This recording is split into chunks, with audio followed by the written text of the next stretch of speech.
Everyone knows the thrill of buying something new, right? Maybe you got a really good deal and you have to tell everybody about it.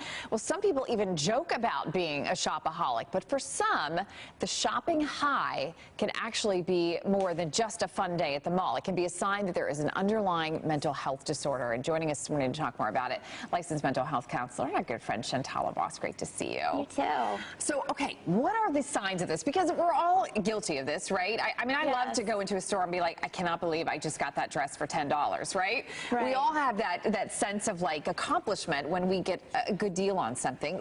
But when does it cross the line? Well, we're Americans, we're consumers, you know, we're used to that. We're used to consuming and getting things and new stuff and being excited about it. So I think it is very confusing when it crosses the line. But when something turns into a mental health condition, it is when everyday functioning becomes impaired due to whatever this behavior is. And usually it's an overwhelming and irresistible urge to shop despite a lot of negative consequences that continue over time. We all make mistakes in shopping, maybe spend too much or get super excited, but this happens over an extended period of time, like about 6 months, where they're just in so much debt.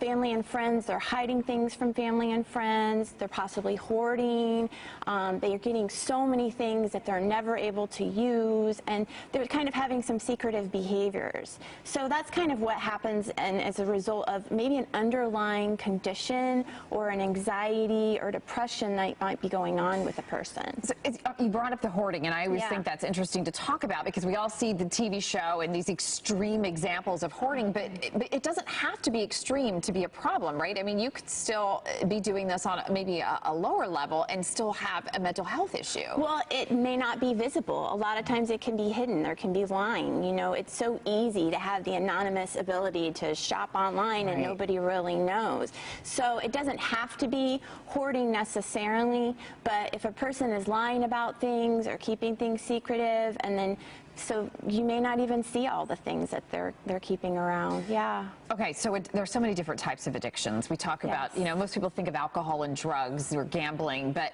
this is a real addiction. What do you do if you're watching this right now and you're like, oh gosh, I think I have a problem?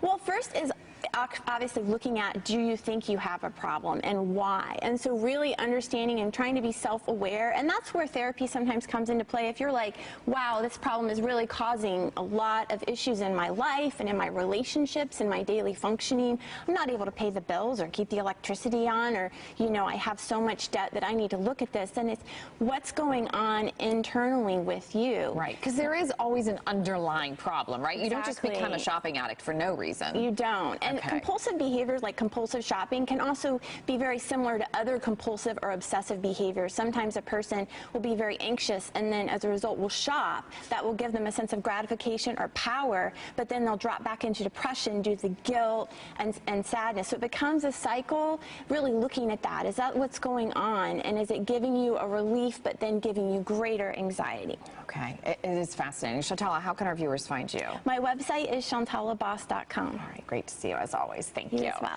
All right, 9:39. We're going to send it back to Bob now. Hey, Bob.